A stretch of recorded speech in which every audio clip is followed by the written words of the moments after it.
Bonjour, Pascal Cadeau, Eureden Ponte, je suis chargé du développement et de la transition vers l'alternatif en pondeuse.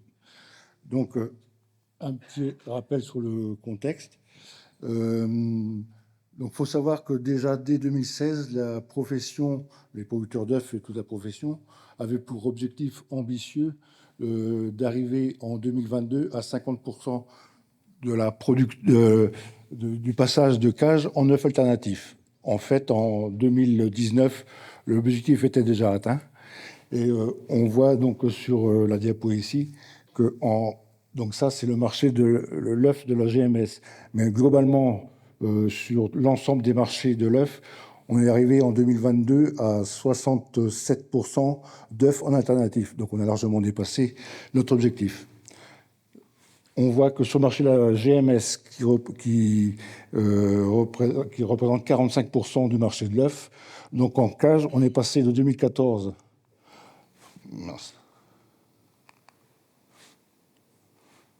de 59% à 21% en 2023.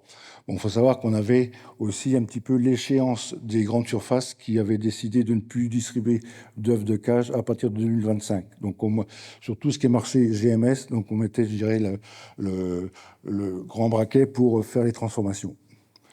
Donc, en œufs au sol, on est passé de 1,1 en 2014, c'est-à-dire insignifiant, à 19% en 2023. En plein air, donc c'est le segment qui a le plus évolué, qui a plus évolué. Et donc le bio, qui avait bien évolué, qui depuis 2 ans est en régression, pour 2 raisons. C'est que la consommation en bio a diminué. Et en label rouge, c'est resté toujours stable. Il n'y avait jamais eu de marché, je dirais, florissant en bio. Il est toujours resté stable. En label, pardon. En label. Donc sur la partie code 2, le sol. Donc en fait, c'est le marché qui, à l'avenir, remplacera le marché de cage. On voit que depuis 2-3 ans, l'évolution est un peu plus importante. Et en fait, c'est parce que ce sont les élevages qui étaient en cage qui sont transformés dans les mêmes bâtiments en poules au sol. Et ces bâtiments-là n'avaient pas forcément de parcours à côté pour faire du label. Donc en fait, ce sont les œufs en code 2.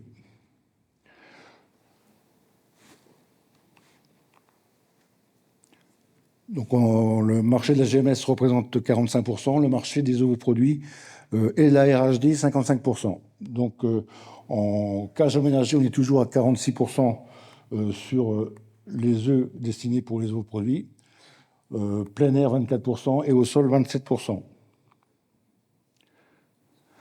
Donc, pour les œufs qui sont destinés à l'industrie, donc la diminution d'œufs de cage a été plus lente que pour la GMS. On est passé de 90% à 46%.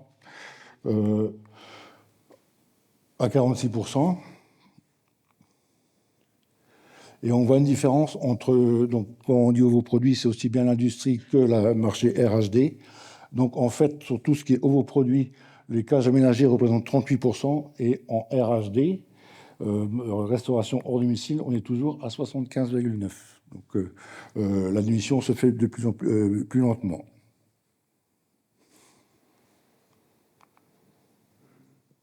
Donc là, on voit que la diminution en RHD est assez lente. Donc, les freins et les leviers. Donc, en frein, on a une capacité financière insuffisante dans certaines exploitations et surtout qui est due au restendu des exploitants. Donc en fait, il faut se rappeler que le changement de normes était en 2012. En 2012, les producteurs d'œufs ont déjà été obligés de faire des gros investissements pour se mettre aux normes par rapport aux cages. Et aujourd'hui encore, il y en a qui payent encore ce changement. Donc en fait, pour certains, le fait de repasser en alternatif aujourd'hui, c'est un petit peu compliqué. Donc il y a ça. Il y a les partenaires financiers avec je dirais, les prix des matériaux aujourd'hui qui ont du mal à prêter. Peu de terrains agricoles à proximité pour faire du plein air ou du bio dans beaucoup d'exploitations. Réduction conséquente des effectifs. Et ce qui est le plus important aujourd'hui, c'est la forte dynamique conjoncturelle suite à la grippe aviaire. Donc en fait, tout à l'heure, je vous parlais que en 2025, les grandes surfaces ne voulaient plus, ou avaient comme objectif de ne plus distribuer d'œufs de cage. avec la grippe aviaire qu'on a eue fin 2022, début 2023, avec le nombre d'œufs qu'on a eu de poules décimées à cause de la grippe aviaire, on peut considérer à peu près 4 500 000 poules, 4 500 000 poules, pratiquement 10% du cheptel en France. Donc il manquait des œufs. On a été obligé de refaire des contrats d'œufs dans des codes 3, ce qui fait qu'on risque de décaler un petit peu l'échéance de 2025.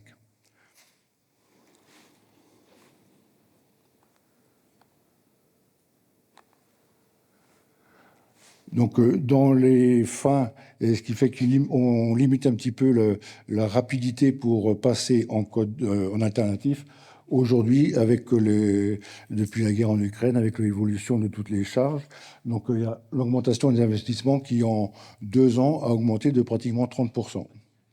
Donc 30% plus les taux d'intérêt qui ont été multipliés par 3, voire 4, plus les taux d'intérêt des ouvertures de crédit qui ont été multipliés par 4, on arrive à je dirais des investissements qui sont très, très compliqués. Donc, certaines prises de position chez certains clients qui sont peu claires. Donc, la financière, j'en ai parlé. Et certains clients sont pas prêts à financer la transition. En levier,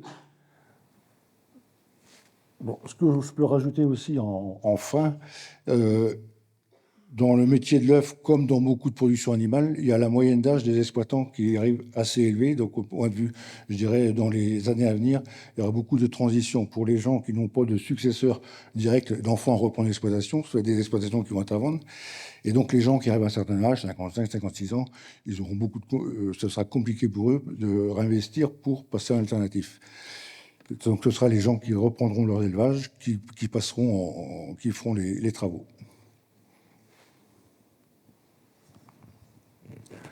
Les principaux leviers, donc engagement de l'arrêt des cages de la majorité des clients sont clairs et communiqués. Donc là, même si elle prend du retard pour un effet conjoncturel, aussi bien par la grippe aviaire que par la guerre en Ukraine, parce que la guerre en Ukraine a quand même changé beaucoup de données, notamment au point de vue inflation, comportement des consommateurs, et inflation de tout ce qui est, je dirais, prix de bâtiments, électricité, etc. Donc ça change toutes les données du problème. Mais la transition est enclenchée, elle continuera, mettra peut-être un petit peu plus de temps, mais elle continuera. Les éleveurs, je peux vous certifier que les éleveurs, que je vois les éleveurs de Eureden en compte, beaucoup sont dans les starting blocks pour passer de la cage en alternatif. Beaucoup ont déjà leur devis. Leurs devis sont prêts à le faire, mais bon, les chiffres, ça parle. Hein, c'est 1 plus 1, ça fait 2. À un moment, on a dû mal passer. Hein. Donc, dans les leviers, ce qu'on a aujourd'hui, les groupements, on l'a bien compris. Donc, Eureden en premier, mais je pense qu'il y a beaucoup de groupements aussi, pour pouvoir aider dans la transition et maintenir notre parc de bâtiments. Donc, on va être obligé de faire un plan de relance pour la construction de bâtiments neufs. Ce qui aidera à repartir dans les investissements. Là, depuis, je dirais, 1 an, il y a eu très, très, très peu de bâtiments qui ont été transformés ou construits. Et on dit toujours, en voie de chair, c'était comme ça, en neuf, c'est comme ça. Si on ne fait pas 5% de bâtiments neufs de renouvellement, on baisse en production. Donc, en fait, pour maintenir une production, il faut faire 5% par an de bâtiments neufs. Là, cette année, on n'a pas fait. Là, dans les 6 mois à venir, on n'en fera pas, donc on risque de prendre un petit peu de retard. Donc, si on veut repartir dans les investissements, maintenir notre parc de bâtiments et avoir beaucoup d'œufs alternatifs comme les outils le demandent, il faut qu'on refasse des investissements. Après, dans les leviers, c'est les retours d'anciens producteurs du Code 3 qui ont déjà transformé et qui sont souvent des réactions très positives et qui donc incitent les autres à faire. Donc, voilà ce que je peux vous dire.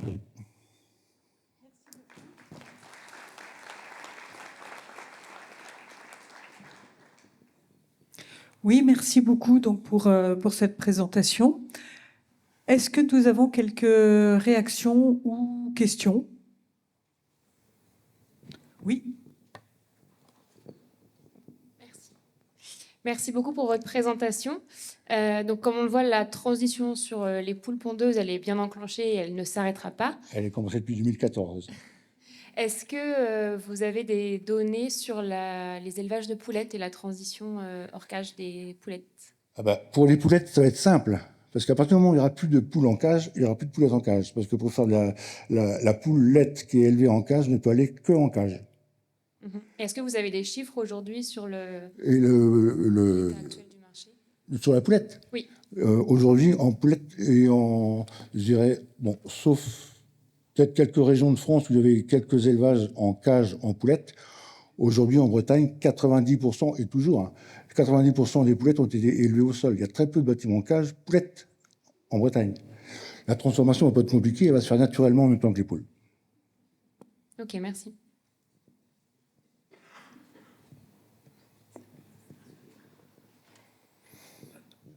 Merci pour l'exposé. Est-ce que tu vois des évolutions, alors tu vas me dire, le gars qui demande toujours plus, mais à venir derrière?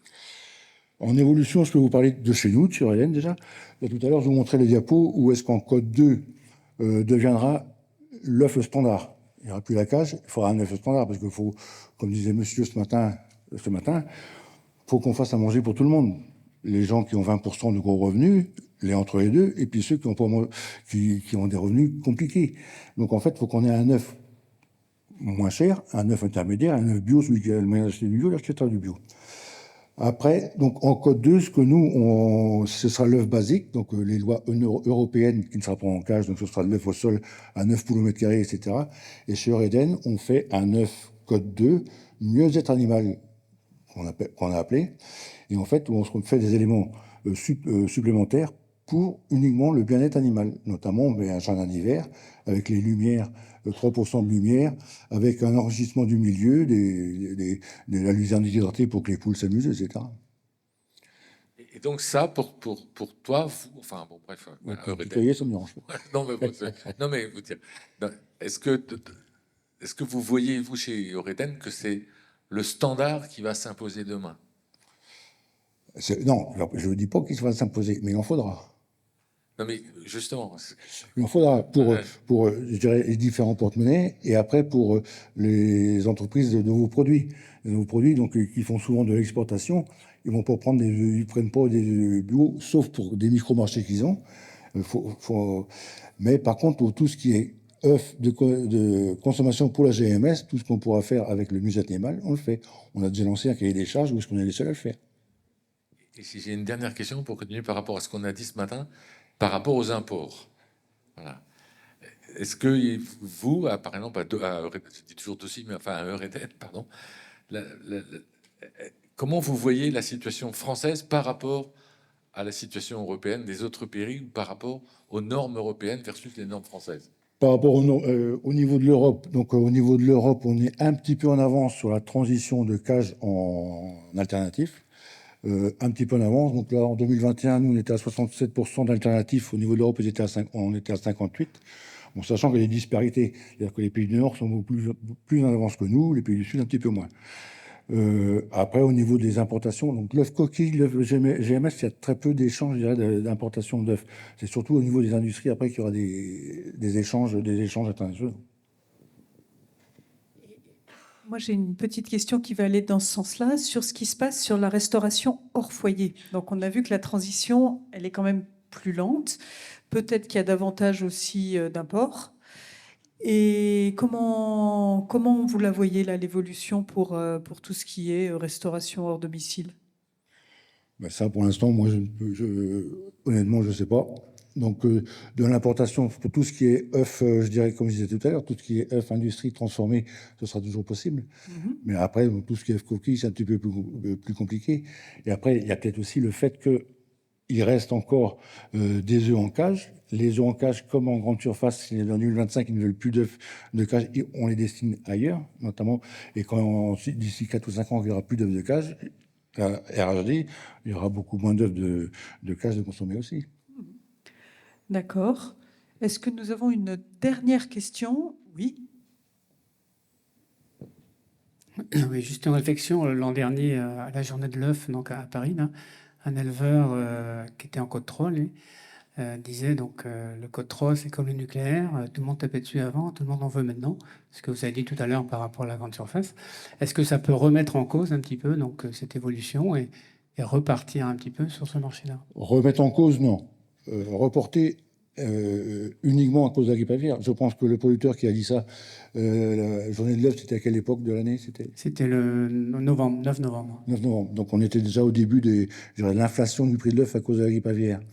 Donc, et c'est vrai que, honnêtement, les producteurs d'œufs de cage sur l'exercice comptable qui vient de se terminer, ils ont fait l'année comme ils n'ont jamais fini.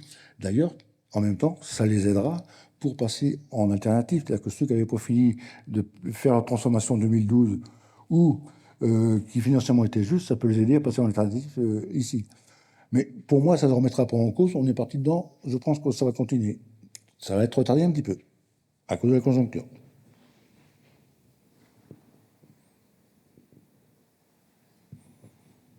Merci. Ah bon, vous avez encore une ou deux questions, on va aller très vite. Pardon. Merci. J'aurais voulu savoir si vous pensez que pour la restauration hors foyer, hors domicile, le levier de l'étiquetage serait un levier intéressant. Est-ce que vous pensez que ça pourrait permettre de faire évoluer cette proportion importante ou finalement, c'est pratique d'avoir la RHD pour vendre des œufs de cage? Ça peut être fait. Dire qu'il y aura un effet important, j'en mettrai pas ma main coupée, parce qu'en souvent en restauration hors domicile, les gens ils demandent pas forcément. Autant les consommateurs en supermarché vont regarder l'origine qu'en RHD, beaucoup moins. Merci. Alors là, ça sera la toute dernière question. Et c'est peut-être pas une question. C'est plus une réflexion générale parce qu'on a beaucoup parlé bien-être animal. On sait qu'il y a aussi une grosse préoccupation d'un point de vue environnemental pour les filières d'élevage. Et c'est peut-être plus une réflexion générale. Je ne sais pas si quelqu'un aura quelque chose à répondre à ça. Mais on voit que souvent, les solutions qui améliorent le bien-être animal ont parfois un impact négatif, en revanche, notamment sur les critères zootechniques et de production. Et donc, qui impactent l'impact environnemental de cette production. Donc on a comme des vecteurs qui vont dans des sens un peu opposés en fonction des solutions choisies pour le bien-être animal et pour l'environnement. Je ne sais pas si ça apporte d'autres réactions. Au point de vue environnement, je vois que pour les... Déjà au niveau technique d'élevage, j'aurais pu en parler un petit peu tout à l'heure, dans l'alternatif, donc aussi bien il y a 10 ans, on balbutiait, je dirais, à tout point de vue. Techniquement, il fallait apprivoiser les éleveurs et puis les animaux.